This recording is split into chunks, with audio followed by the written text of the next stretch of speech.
Prince Philip, Duke of Edinburgh. For many, he was the steady figure standing 2 steps behind the throne for more than 70 years. A man of duty, a man of service, but before he became Britain's most beloved consort, he was something else entirely. A boy without a country, a prince without a home, and a young naval officer who would be forced to choose between his blood and his loyalty on a single night in the Mediterranean. The story of Prince Philip begins not with ceremony, but with exile. He was born on June 10, 1921, on a dining room table on the island of Corfu. His family were Greek royalty, but Greece didn't want them. When Philip was just 18 months old, his father, Prince Andrew, was court-martialed and banished from the country. The family escaped aboard a British warship in December 1922. The infant prince was reportedly carried to safety in a cot improvised from an orange crate. From that moment forward, Philip existed in a peculiar limbo. He was technically a prince of Greece and Denmark, but he could never truly call either nation home. He was royalty without a kingdom, a ghost haunting the corridors of European power without ever belonging to any single place. But the fragmentation of Philip's family was only beginning. Throughout the 1930s, his 4 older sisters each married into German nobility, scattering across the Reich like seeds thrown to hostile winds. Princess Margareta married Prince Gottfried of Hohenlohe-Langenburg. Gottfried would join the Nazi Party in 1937 and serve as a German army officer in the war to come. Princess Theodora married Berthold, Margrave of Baden. Princess Cecilia married Georg Donatus, hereditary Grand Duke of Hesse. Both she and her husband joined the Nazi Party in May 1937. And then there was Sophie, the youngest sister, the one closest to Philip in age. She married Prince Christoph of Hesse in December 1930. Christoph would prove to be the most entangled of all. Prince Christoph held the rank of SS Oberfuhrer, senior leader, in Heinrich Himmler's SS. He served as an officer in the Luftwaffe Reserve. He was a director in the Third Reich's Ministry of Air Forces, operating at the very intersection of Nazi military and political power. Between 1926 and 1940, Christoph and Sophie had 4 children together. Their 3rd son was given the middle name Adolf, after Adolf Hitler. The Führer reportedly served as the child's godfather. The domestic arrangements of Philip's sister's household were quite literally structured around proximity to the most evil man in Europe. Meanwhile, Philip's mother, Princess Alice, remained in Athens, increasingly isolated. His father, Prince Andrew, drifted through the casinos and clubs of the French Riviera, a man slowly drinking himself toward irrelevance. The family that had once claimed blood ties to virtually every throne in Europe had become a fractured mosaic, its pieces scattered across what would soon become battle lines. There's a photograph that captured something Philip would spend the rest of his life trying to escape. November 16, 1937. Philip's sister, Cecilia, died when her aircraft struck a factory chimney near Ostend, Belgium, and crashed in flames. She'd been 8 months pregnant, traveling to London for a family wedding. Her husband, Georg Donatus, died with her, their 2 young sons. His mother, all of them gone in an instant. Philip was just 16 years old. He attended the funeral in Darmstadt on November 23rd, and the photographs from that day show the teenage prince marching as a mourner alongside his sister's German relatives, while the crowd gave Nazi salutes. The images show Philip surrounded by Nazis in brown shirts, some performing the Hitler salute. He stood silent among the raised arms and swastika armbands, a boy burying his pregnant sister, while the machinery of fascism performed its rituals around him. This was Philip's world before the war, a world where family obligation and political horror had already collided, where grief required him to stand among uniforms that represented everything Britain would soon fight to destroy. September 1939. War. Philip was 18 years old, having been educated at Kurt Hahn's progressive school Gordonstoun in Scotland before entering the Britannia Royal Naval College at Dartmouth. He'd been accepted into the British system. He wore the uniform. He was becoming an officer. But when war was declared, Philip faced a crisis that would have paralyzed most young men. His entire family lived behind what was about to become enemy lines. His father was trapped in Vichy, France. His mother was in occupied Greece. His 4 sisters were in Germany. And their husbands? One wore the SS lightning bolts. Others served in German forces. Philip's closest blood relatives were now officially enemies of the crown he served. The young midshipman went to war knowing that every victory for Britain might mean grief for his sisters. Every ship he helped sink might carry men who marched alongside his brothers-in-law. He found himself essentially trapped in a situation where his own family fought on the German side while he served in the British Royal Navy. He couldn't see them. He couldn't write to them. He couldn't even correspond for the duration of the conflict. Christmas letters to his sisters became impossible. The blockades that prevented supplies from reaching the enemy also prevented a mother and son from exchanging a single word. Philip existed in a peculiar purgatory. Professional excellence became the only available form of self-expression. There was nothing else he could do except serve, prove his loyalty through action, demonstrate that his allegiance to Britain was stronger than his blood ties to Germany. And then came Matapan. March 27, 1941, the Mediterranean. HMS Valiant slipped out of Alexandria harbor as part of a British task force hunting Italian surface vessels. German forces had swept through the Balkans. The Italian Regia Marina posed a constant threat to British supply lines. British intelligence had intercepted communications indicating a major operation was underway. Aboard the battleship, 20-year-old Sub-Lieutenant Prince Philip of Greece prepared for his first major fleet action. Not yet Philip Mountbatten, not yet British in the legal sense, still technically a foreign national serving in the Royal Navy, a man with Nazi brothers-in-law about to kill for a country that wasn't even legally his own. The Battle of Cape Matapan unfolded over 3 days, from March 27th to 29th off the coast of Greece, the very nation from which Philip's family had been exiled nearly 2 decades earlier. The primary surface engagement occurred on the night of March 28th, when British battleships encountered Italian cruisers in darkness so total that radar and searchlights became the difference between life and death. Philip's station was at the searchlight controls. At approximately 10:20 in the evening, HMS Valiant and the other British battleships detected Italian vessels on their radar screens. The enemy cruisers, Zara, Fiume, and Pola, were steaming in formation, unaware they were being stalked by enemies they couldn't see. The British had radar. The Italians did not. In the calculus of naval warfare, this technological advantage was about to translate into mass slaughter. Philip later described the moment with characteristic understatement. He said he got an indication of what direction to point the searchlights. They said illuminate, so he switched the things on. And by, he supposed, sheer good chance, he found a cruiser. The modest phrasing obscures the terror and chaos of that moment, the shuddering of the deck beneath him, the shouted orders, the knowledge that, and if he failed to illuminate the targets, British guns would fire blindly into darkness. Philip's hands on the searchlight controls swept beams of white light across the black Mediterranean, and suddenly the Italian cruisers materialized out of nothing, their silhouettes exposed like criminals caught in a police spotlight. What followed was not a battle. It was an execution. The British battleships opened fire at point-blank range with their 15-inch guns. The Italian cruisers, caught completely by surprise, unable to respond, their crews still scrambling to comprehend what was happening, were torn apart. The cruisers, Zara and Fiume, were destroyed within minutes. The Pola, crippled by an earlier torpedo attack, was finished off by destroyers.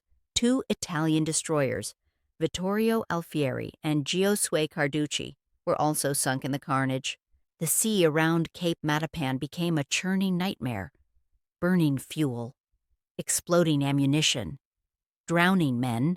Over 2,300 Italian sailors died that night, their bodies floating in water made luminous by Philip's searchlights. Approximately 1,020 survivors were eventually rescued by British forces, but for every man pulled from the water, more than 2 had perished. Philip was mentioned in dispatches for his role in the engagement, an honor recognizing exemplary conduct during military operations. His commanding officer specifically noted his contribution to the battle's success. The naval establishment had recognized Philip's bravery, his competence under fire, his value as a British officer. But the official commendation couldn't capture the peculiar horror of Philip's position that night. The men whose ships he had illuminated, the sailors whose deaths his searchlights had enabled, they were fighting for the Axis powers, the same coalition that included his brothers-in-law. The Italian Regia Marina operated alongside Hitler's Germany. Every sailor screaming in the burning oil was, in the twisted geometry of alliance structures, a comrade of Prince Christoph of Hesse, the SS officer who had married his sister. Philip had done his duty brilliantly. He had also participated in the killing of men who fought on the same side as his sister's husbands. What does a 20-year-old feel when duty and blood collide? When your family tree is your enemy's chain of command? When your victory is your sister's loss? Nobody knows what happened when Philip went below deck after the battle. The searchlight operator never recorded what he felt in those hours. The man who had chosen Britain had just made that choice irreversible. The war pushed Philip deeper into the contradiction. After Matapan and the subsequent Battle of Crete, he passed his sub-lieutenant examination with high marks. He was promoted, posted to HMS Wallace off the East Coast. His naval career flourished even as his family situation grew more impossible. In July 1943, serving as first lieutenant aboard HMS Wallace during the Allied invasion of Sicily, Philip demonstrated the tactical creativity that would mark his service. His ship came under attack from a German bomber, a Luftwaffe aircraft, the very service in which his brother-in-law Christoph held a commission. The crew assembled a wooden raft with smoke floaters and launched it into the sea. The approaching bomber mistook the burning raft for the destroyer and dropped its bombs on the decoy instead. HMS Wallace escaped without damage. Philip had outwitted an aircraft from the Air Force that employed his own sister's husband. The transformation that began at Matapan demanded a final sacrifice: to marry Princess Elizabeth, whom he'd been courting throughout the war. Philip would need to become legally British. This wasn't just paperwork. It was an existential transformation. British law experts had determined that Philip's parents' marriage was technically invalid under English law. It hadn't received the required approval under the Royal Marriages Act of 1772. The legal consequence was devastating. Philip wasn't actually a British subject at all. If Elizabeth married him without resolving this, she'd lose British nationality and become an alien. Impossible for someone, in direct line to the throne, the man who had killed for Britain, bled for Britain, watched his family torn apart by his service to Britain, wasn't technically British. In February 1947, Philip renounced his Greek and Danish titles, formally changed his name to Philip Mountbatten, was granted a certificate of naturalization as a British subject, a very rare event, noted at the time. The legal fiction was complete. The prince was now a commoner. The Greek was now British. The man with Nazi brothers-in-law was now acceptable for the heir presumptive. But the price of this transformation was the erasure of everything Philip had been before. November 20th, 1947. Westminster Abbey. The wedding was a spectacle of national celebration, broadcast to approximately 200 million people worldwide. 2,500 guests filled the Abbey. Cameras captured every moment, but 3 women who should have been seated in positions of honor were nowhere to be seen. Philip's surviving sisters had not been invited. Margarita, Theodora, Sophie, the sisters who had mourned Cecilia with him in 1937, gone, excluded, erased from the official record of his happiness. As one account put it with brutal simplicity, so soon after the war, you couldn't have the Hun. The presence of German royalty would have been embarrassing, especially since Prince Christoph had been a high-ranking Nazi, so the sisters were simply cut out. Philip stood at the altar beside the woman who would become Queen Elizabeth II, and the family photographs were cropped to exclude any reminder of his German past. On the morning of his wedding, Philip was created Duke of Edinburgh, Earl of Merioneth, and Baron Greenwich, the stateless orphan, the exile's son.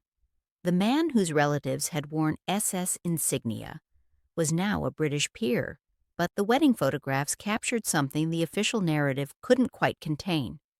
Philip standing alone among his wife's vast family, the only representative of his own bloodline, his sisters absent, his father dead, his mother alive but complicated.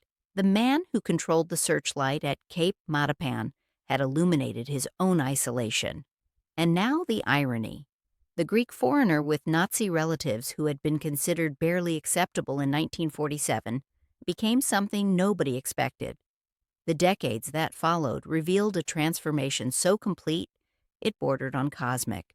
By the time of his death on April 9, 2021, Philip had served for more than 73 years beside Queen Elizabeth II, the longest-serving consort in British history. He redefined the role of royal consort for a democratic age, championed conservation and education, endured countless public embarrassments with a sardonic humor that somehow made him more popular, not less.